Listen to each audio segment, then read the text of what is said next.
Assalamualaikum warahmatullahi wabarakatuh. Bismillahirrahmanirrahim. Wassalatu wassalamu ala nabiyyina Muhammadin sallallahu alaihi wasallam wa ala alihi wa sahbihi ajma'in. Kaum muslimin muslimat rahimakumullah. Marilah kita tidak henti-hentinya memanjatkan puji syukur kepada Allah Subhanahu wa taala karena dengan nikmatnya Ia masih memberikan kita kesempatan untuk hadir dalam acara mulia ini. Semoga dalam acara mulia ini kita semua mendapatkan rahmat dan ampunan Allah Subhanahu wa taala. Pada kesempatan kali ini saya ingin membahas tentang tema yang sangat relevan dengan kehidupan kita sehari-hari, yaitu manajemen majelis. Manajemen majelis merupakan aspek penting dalam kegiatan berorganisasi, terutama dalam konteks kegiatan majelis taklim atau majelis pengajian. Sebuah majelis yang dikelola dengan baik dan efisien akan mampu memberikan dampak yang positif bagi perkembangan umat dan masyarakat di sekitarnya. Manajemen majelis melibatkan beberapa hal yang perlu diperhatikan secara lebih rinci.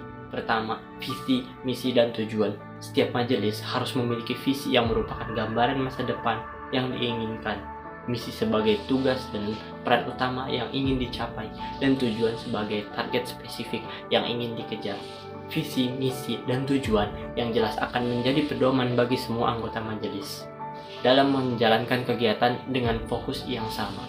Al-Quran Surah Al-Imran ayat 103 disebutkan, dan berpeganglah kamu semuanya kepada tali agama Allah, dan janganlah kamu bercerai-berai, dan ingatlah akan nikmat Allah kepadamu ketika kamu dahulu masa jahiliyah bermusuh-musuhan, maka Allah mempersatukan hatimu, lalu menjadilah kamu oleh nikmatnya orang-orang yang bersaudara. Yang kedua, pembagian tugas. Manajemen majelis melibatkan pembagian tugas yang efektif. Setiap anggota majelis perlu memiliki peran dan tanggung jawab yang jelas sesuai dengan keahlian, minat, dan pengalaman masing-masing. Pembagian tugas yang tepat akan meningkatkan produktivitas dan kinerja majelis secara keseluruhan. Yang ketiga, koordinasi dan komunikasi. Di dalam surah Asy-Syura ayat 38 menyatakan, dan mereka yang menjawab seruan Tuhannya dan mendirikan sholat dan urusan mereka diputuskan dengan musyawarah antara mereka, dan mereka menafkahkan sebagian rezeki yang kami anugerahkan kepada mereka. Manajemen majelis membutuhkan koordinasi yang baik antara anggota majelis.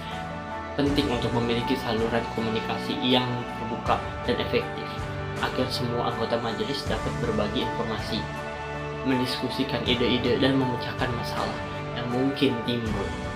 Rapat rutin, diskusi, dan pertemuan informal dapat menjadi sarana yang baik untuk meningkatkan koordinasi dan komunikasi antara anggota.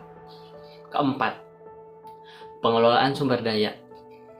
Manajemen majelis juga melibatkan pengelolaan sumber daya dengan bijaksana. Sumber daya yang perlu dikelola meliputi waktu, tenaga, dana. Penting untuk membuat perencanaan anggaran yang baik, mengelola waktu dengan efisien, dan bermanfaatkan tenaga dengan bijak agar kegiatan majelis dapat berjalan lancar dan berkelanjutan.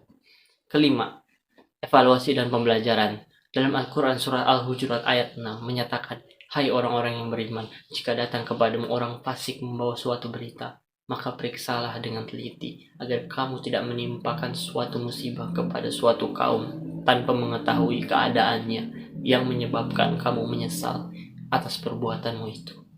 Manajemen majelis yang baik melibatkan evaluasi secara berkala terhadap kinerja dan pencapaian tujuan majelis. Evaluasi ini dapat dilakukan melalui umpan balik dari anggota majelis dan peserta dari kegiatan. Dari evaluasi tersebut, majelis dapat belajar dari kekurangan dan kesalahan serta mengidentifikasi langkah-langkah perbaikan yang perlu diambil untuk meningkatkan kualitas kegiatan di masa yang akan datang. Hadirin yang saya muliakan, manajemen majelis yang baik merupakan faktor penting dalam memastikan kesuksesan dan keberlanjutan majelis itu sendiri. Dalam mengelola majelis diperlukan kesabaran, kejujuran, kerjasama, dan kepemimpinan yang baik. Mari kita tingkatkan pemahaman dan keterampilan manajemen majelis kita agar majelis yang kita ikuti atau kita kelola dapat memberikan manfaat yang berkelanjutan bagi umat dan masyarakat di sekitar kita. Demikian kultum yang bisa saya sampaikan pada waktu ini. Semoga bisa bermanfaat untuk kita semua. Jika terdapat hal baik, itu berarti dari Allah. Dan jika terdapat hal yang buruk, maka itu datang dari diri saya pribadi. Mohon maaf atas semua kekhilafan dari tutur kata dan perbuatan dalam khutbah hari ini. Semoga Allah terus membimbing kita semua ke jalan yang benar. Amin ya rabbal alamin. Semoga kita bisa bertemu di lain kesempatan yang baik lagi.